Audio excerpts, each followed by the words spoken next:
예, 오늘 찬양 중에서 특별히 이렇게 모든 만물들이 하나님을 찬양하는 그런 것들이 있어요. 들도, 강도, 또 산도, 바다도 모든 만물들이 하나님께 영광을 올리고 하나님을 찬양한다는 그런 내용들이 나와 있었어요. 그렇죠? 모든 만물을 통해서 하나님께서 영광을 받으십니다. 자연 만물을 통해서 영광을 받으셔요.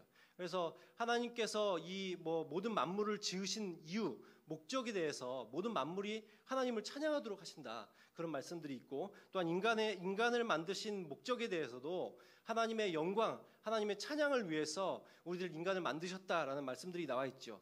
이사야서 43장 21절에 보니까 이렇게 말씀이 나와 있더라고. 이 백성은 내가 나를 위하여 지었나니 나를 찬송하게 하려 함이라.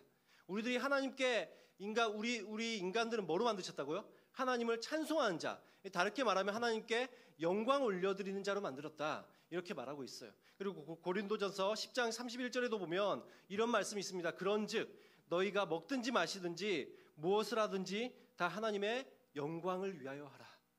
여러분, 이 말씀 너무나 잘 알고 계시죠, 그렇죠? 그래서 이 두 가지 말씀, 물론 다른 구절에도 우리들이 하나님을 찬양하고 하나님께 영광 올리는 존재라는 말씀들이 많이 나와 있지만, 특별히 이 두 가지 말씀, 이사야서 43장 21절과 고린도전서 10장 31절에 나와 있는 이 말씀을 통하여서 우리가 하나님께서 우리 인간을 만드신 목적에 대해서 분명하게 얘기를 하고 있다는 거죠. 그래서 하나님의 영광을 위해서 우리들이 지음받았다라고 얘기하고 있습니다. 그런데 여러분, 하나님께서 우리를 창조하신 목적이 우리들에게 영광 받으시기 위해서 우리를 만드셨다고 말하고 있지만, 또 이 창조만 그런가요? 아니죠. 이 구원도 마찬가지예요. 구원도 하나님께서 인간을 구원하시는 사건이 어떤 사건이에요? 하나님께서 이 창조의 목적을 회복시키는 게 구원이잖아요, 그렇죠?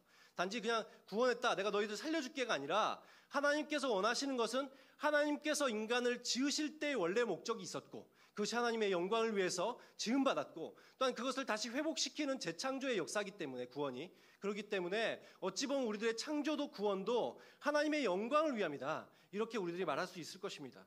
근데 여러분, 이렇게 말하면 여러분 어떤가요? 여러분들도 어떻게 하는 것이 우리들이 하나님께 영광을 올리는 삶일까요?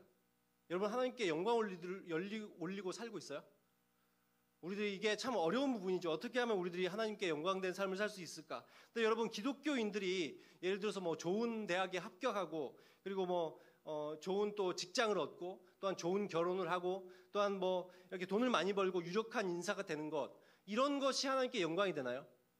만약에 이것이 하나님의 영광이라고 얘기를 한다면, 그렇다면은 장애인이라든지, 아니면 북한에 지금도 저 40만 정도 되는 기독교인들, 박해받는 기독교인들이라든지, 아니면 또 이 순교자들, 이런 사람들은 하나님께 영광이 되지 못한다라고 말할 수밖에 없을 거 아니에요, 그렇죠?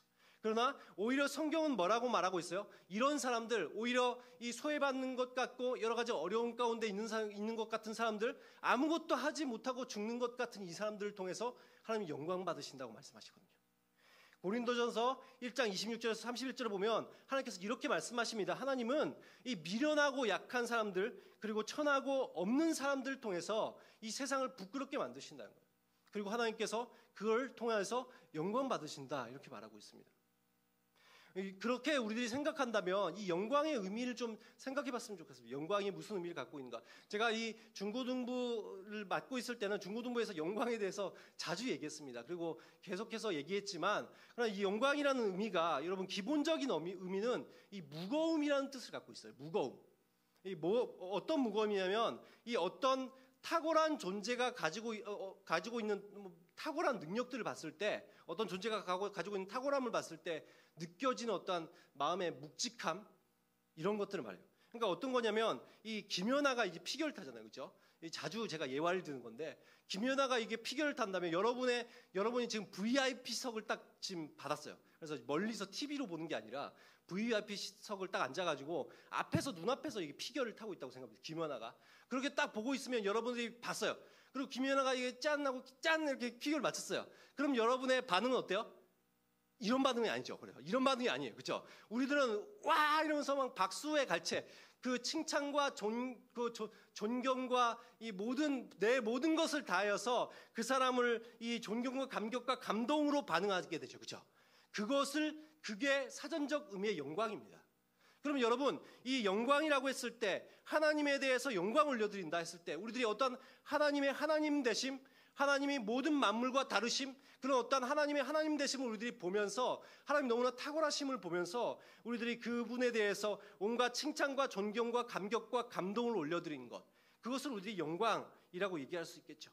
그래서 우리들이 이렇게 어떤 인간이든지 아니면 우리들의 모든 만물, 인간뿐만 아니라 모든 만물도 아까 찬양에서 우리 들었지만, 그러나 모든 만물도 하나님께 영광 올려드리고 찬양하잖아요, 그렇죠? 그런 만물이 되었던 아니면 천사가 되었던 어떤 존재든지 하나님의 영광을 찬양하기 위해서는 어때야 될까요? 하나님의 하나님 되심, 하나님의 어떤 존재하고도 비교할 수 없는 어떤 탁월하신 능력이 있다는 것을 우리들이 그 하나님을 보고 경험하게 될 때 우리들은 하나님께 영광을 올려드리게 되겠죠. 그렇죠? 그래서 우리들이 이렇게 하나님의 영광을 올려드릴 때 무엇이 하나님의 탁월함을 볼 수 있어요? 무엇을 통해서? 우리들이 여러 가지가 있겠지만 그 중에서 몇 가지 중에서 한 개는 이 하나님의 창조예요. 창조. 하나님의 창조를 통해서 우리들이 하나님을 찬양해야 돼요. 하나님께서 만드신 이 세계가 너무나 아름답구나. 하나님의 창조가 너무나 놀랍습니다. 이러면서 우리들이 찬양하게 된다고. 그리고 두 번째는 구원이죠. 우리들 삶 가운데 이뤄놓으신 이 일이, 이 구원의 사건이 너무나 감사하고 감격이 되는 거예요. 어떤 존재도 할 수 없었던 이 일을 주님께서 하셨어요. 하나님께서 하셨어요. 그것들을 우리들이 알 때 하나님을 찬양하게 되는 것이죠. 영광 올려드리게 되는 거예요. 또한 그뿐만이겠습니까? 우리들이 삶 가운데 행하고 계신, 날마다 인도하시고 우리들 가운데 섭리하시는 그 하나님의 통치하심이, 하나님의 행하심이, 능하신 행동들이 우리들이 그것을 보면서 하나님께 찬양하게 되는 거죠. 하나님께 영광 올려드리게 된 거예요. 그래서 우리들이 이런 탁월함을 볼 때, 우와, 정말 하나님은 위대하신 분이십니다. 찬양과 존귀와 영광을 받기에 합당하신 분이십니다. 이런 반응이 나오게 된다는 것이죠. 그래서 우리들의 찬양 가운데도 그 찬양 있잖아요, 그죠? 위대하신 주, 그 찬양 아시죠, 그죠? 그 찬양에서도 우리가 위대하신 주, 하나님이 이 모든 만물의 찬양을 받기에 합당하신 분이심을 우리들이 노래하는 그 찬양, 그런 찬양이 왜 나와요? 하나님 행하신 것을 봤기 때문이죠. 그것을 경험했기 때문이에요. 그래서 이렇게 우리들이 위대하신 주를 고백하면서 우리들이 영광을 올려드릴 수 있는 것이죠. 그렇게 영광 올려드리는 것이 물론 우리들의 삶을 통해서 영광 올려드릴 수 있습니다. 우리들의 삶의 모습을 통하여서 다양한 방법으로 하나님의 영광을 찬양하고 노래할 수 있지만, 그러나 여러분, 이렇게 하나님께 영광을 올려드리는 가장 적극적인 방법이 뭘까요? 하나님을 언제 가장 영광을 올려드려요? 어느 순간에? 바로 지금 같은 상황이죠. 하나님을 예배하는 이 순간이에요. 하나님을 예배하는 자리가 가장 하나님의 영광을 찬양하고 하나님의 이름을 높여드리는 자리인 것입니다. 그래서 이렇게 우리들이 예배 드릴 때, 예배를 통해서 여러분, 그렇죠? 우리들이 조금 전에도 찬양을 드렸지만 예배의 많은 찬양들이 어떤 찬양이에요? 하나님의 영광을 찬양하고 있잖아요. 하나님이 이렇게 놀라우신 분이십니다를 노래하고 있잖아요, 그렇죠? 그렇게 하나님의 위대하심, 하나님의 능하신 행동들, 하나님의 창조와 하나님의 구원과 이런 것들을 우리들이 노래하게 된다고요. 그래서 이렇게 하나님에 대해서, 하나님의 영광을 우리들이 노래합니다. 그뿐만 아니라 이 예배를 통하여서 우리들이 어떻게 되죠? 하나님의 영광을 보고 경험하는 시간이에요. 이 말씀을 통해서 이 성경 가운데 역사하셨던 하나님의 역사들을 바라보면서 하나님은 영광스러우신 분이시구나, 대단하신 분이시구나. 또한 이 성경의 말씀들이 우리들 삶 가운데 그대로 이루어지고 있는 것들을 보면서 하나님을 찬양하고 영광 올려드리게 되는 것, 바로 이 예배가 그런 순간이라는 거예요.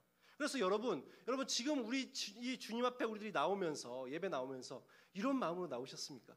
하나님을 정말 이 하나님께서 이루어 놓으신 창조, 또한 구원, 내 삶 가운데 행하고 계신 일들을 바라보면서 하나님 정말 대단하신 분이십니다.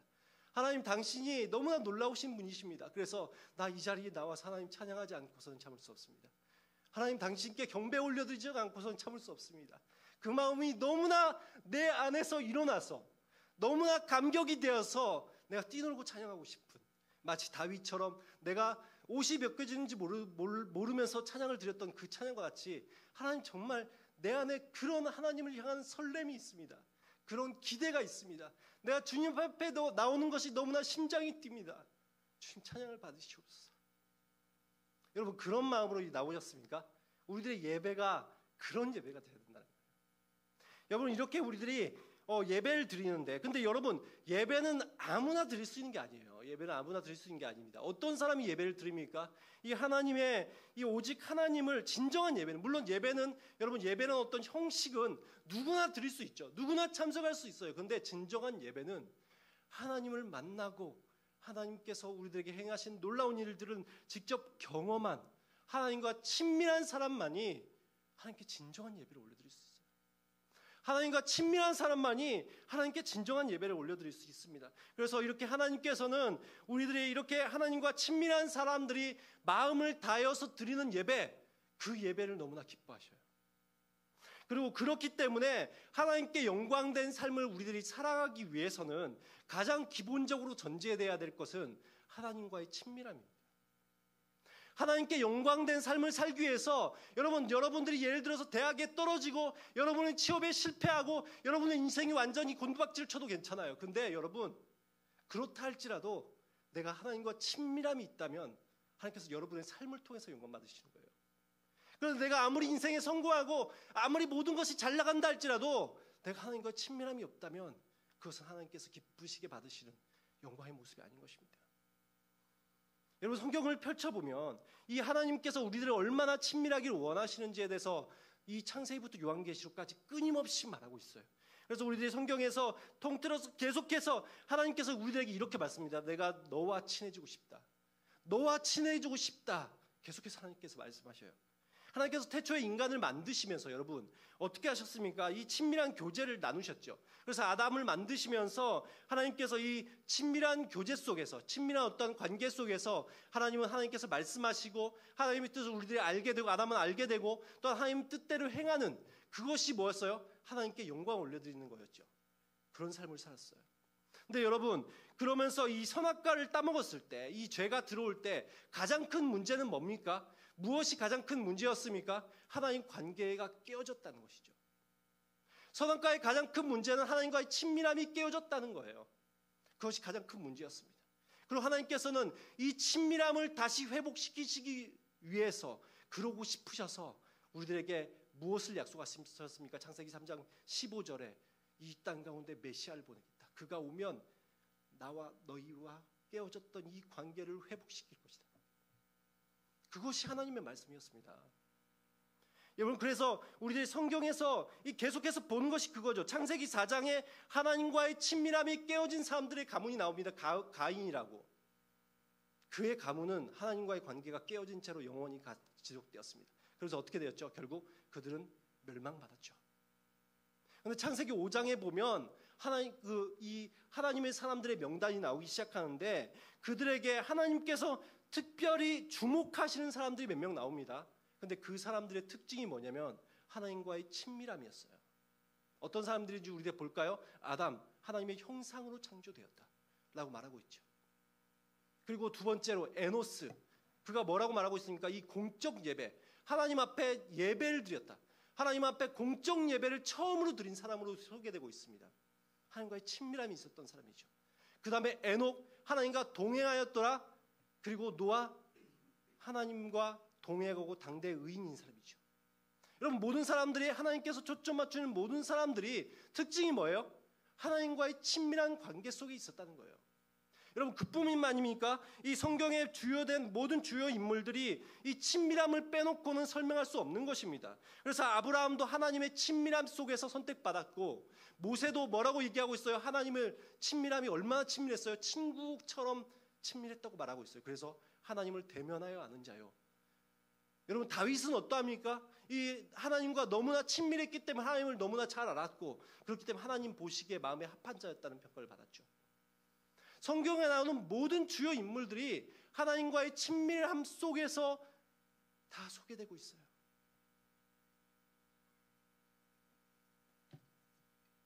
여러분, 근데 오늘 말씀해 보니까 요한 역시도 다시 이것을 꺼집어냈습니다. 그러면서 요한이 이렇게 얘기합니다. 구원이 친밀함과 관련이 있다.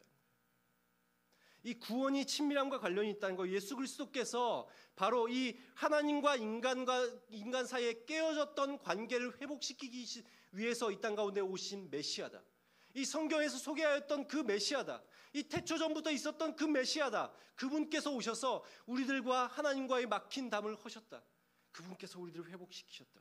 그 얘기를 하고 있는 거예요. 그래서 1절에 보면 그가 이렇게 얘기하죠. 그는, 이 요한이 어땠어요? 예수 그리스도를 자기는 들었고 눈으로 직접 보았고 자기가 직접 만져보았습니다. 여러분, 저는 예수님을 보았어요.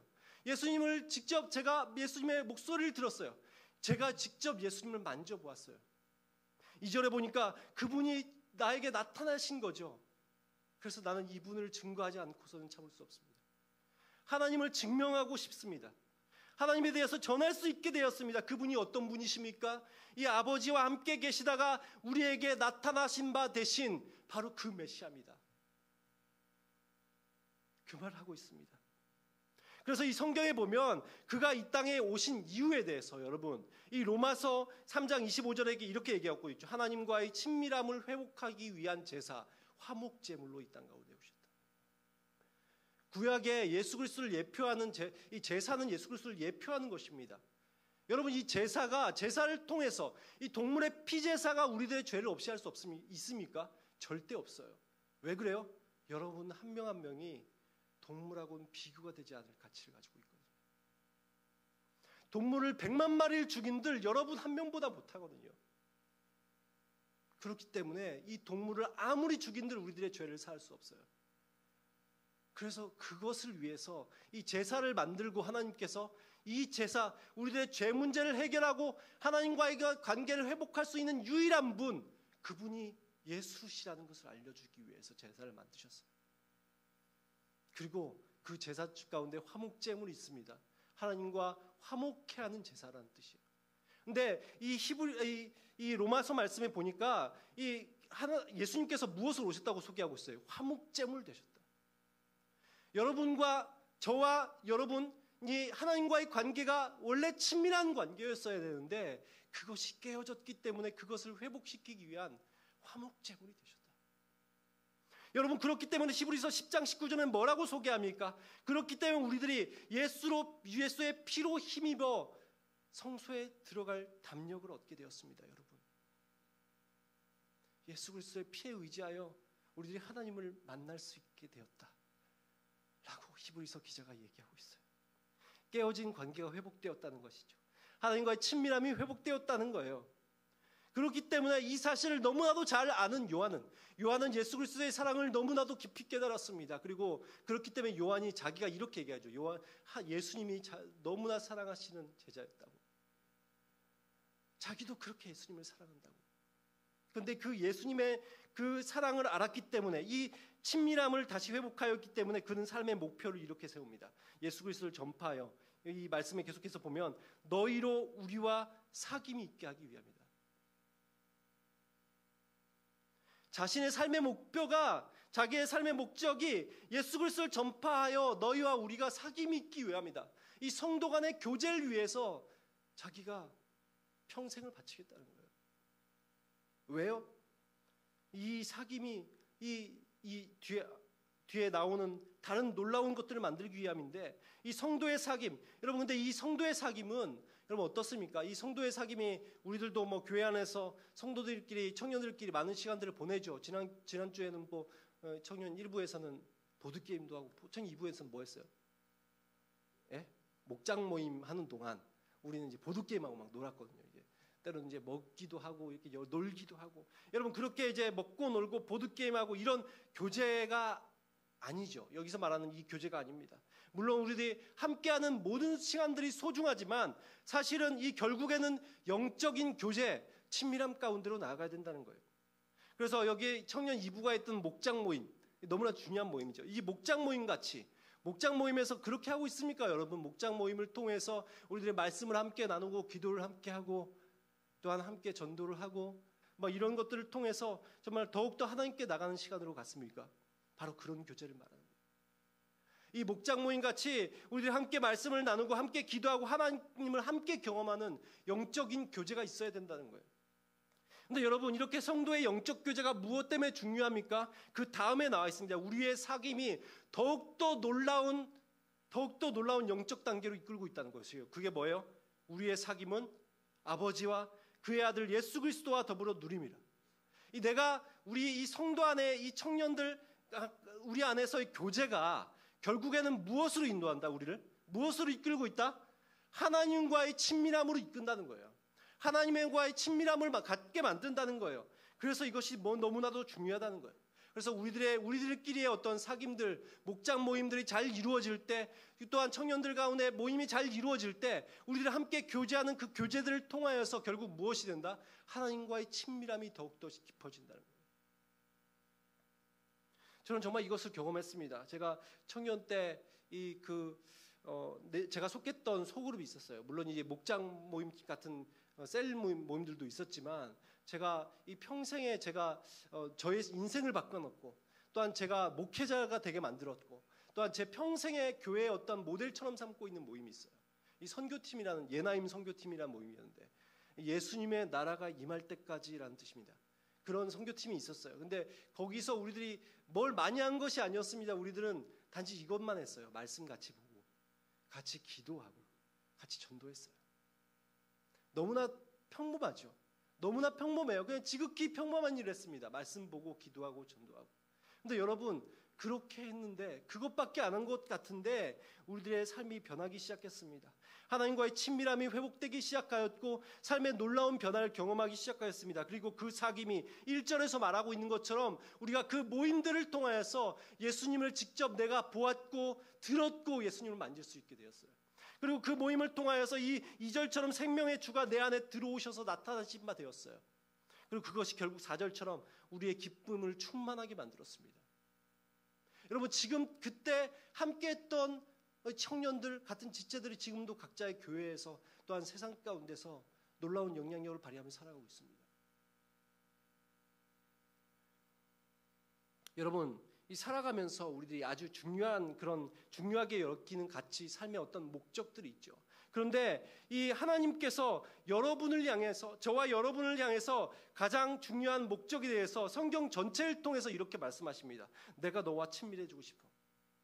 내가 너와 친밀해지고 싶어. 그러기 위해서 그것 때문에 내가 널 만들었어.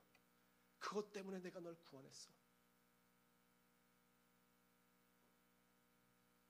여러분, 우리가 좋은 대학에 들어가고 좋은 직장 취업하고 좋은 결혼을 하고, 또한 우리들이 돈을 많이 벌고 유력한 인사가 되는 것 중요할 것입니다. 그러나 여러분, 이 하나님은 이 아담 타락 이후에 깨졌던 친밀함의 회복에 가장 관심이 있으셔요. 이것은 단지 예수님을 우리들이 만나게 되고, 또한 예수님으로 인해서 구원을 받는 것을 의미하지 않습니다. 그것은 단지 시작이에요. 예수님으로 인해서 우리들이 구원받는 건 시작이에요. 하나님은 이 시작을 통하여서 우리가 더욱더 풍성하게 우리 공동체 안에서 계속된 사귐과 하나님과 더불어 누리는 사귐이 있기를 원하시는 거예요. 그런 친밀함이 회복되기를 원하시는 거예요. 그래서 제가 이 청년부의 어떠한 목표에 대해서 제가 무엇을 할까를 고민하면서 기도하면서 이런 생각을 들었습니다. 2019년의 목표를 사귐으로 해야 되겠다라는 생각이 들었어요. 사귐으로 해야 되겠다. 오늘 말씀처럼 이 우리의 사귐, 우리와의 사귐, 이 청년부 형제 자매 안에 서로 친밀한 교제가 회복되었으면 좋겠습니다. 그리고 이 아버지와 그의 아들 예수 그리스도와 더불어 누리는 이 하나님과의 친밀한 교제가 회복되었으면 좋겠어요. 이 소그룹 목장 모임이 우리가 정말 서로 영적으로 가장 친밀해지는 방법이라고 저는 여기기에, 그렇기 때문에 저는 목장 모임을 중시 여깁니다. 그리고 이 예배가, 우리들 말씀과 기도와 묵상을 포함한 이 예배가 우리가 하나님과 가장 친밀해지는 길이라고 여기기에 전 예배를 소중하게 여깁니다. 그래서 이 청년부가, 저는 이 다른 것들은 다 실패할지라도 예배와 목장 모임은 성공했으면 좋겠어요. 그래서 그것을 통해서 우리들 가운데 사귐이 있었으면 좋겠습니다. 이렇게 우리들이 사귐이 회복될 때, 우리들이 사귐이 있을 때 4절, 내 삶 가운데 또한 청년부 가운데 기쁨이 충만하게 되는 거예요. 그래서 이렇게 하나님께서 우리와 이 친밀한 교제를 원하셨고, 그것이 이 창조 때부터 하나님께서 우리와 친밀해지기 위해서 창조하셨고, 또한 우리들과 친밀해지기 위해서 구원하셨다는 것, 그것을 회복시키기 위해서 그렇게 하나님께서 우리를 부르셨다는 것들을 기억하면서 이 시간 우리 찬양 함께 했으면 좋겠습니다. 이렇게 찬양 드리시면서, 하나님, 당신이 저희들에게 친밀하게 다가오셨던 것처럼 저희들도 하나님께 친밀하게 나가기를 원합니다. 그리고 주님께 가까이 나를 이끌어 주십시오. 주님께서 나를 가까이 이끌어 주십시오. 우리 안에 사귐이 있고 사귐이 회복되고 또한 하나님과 더불어 누리는 사귐이 회복될 수 있도록 인도하여 주시옵소서. 그런 마음으로 우리 찬양 드리시고 기도하는 시간 갖도록 하겠습니다.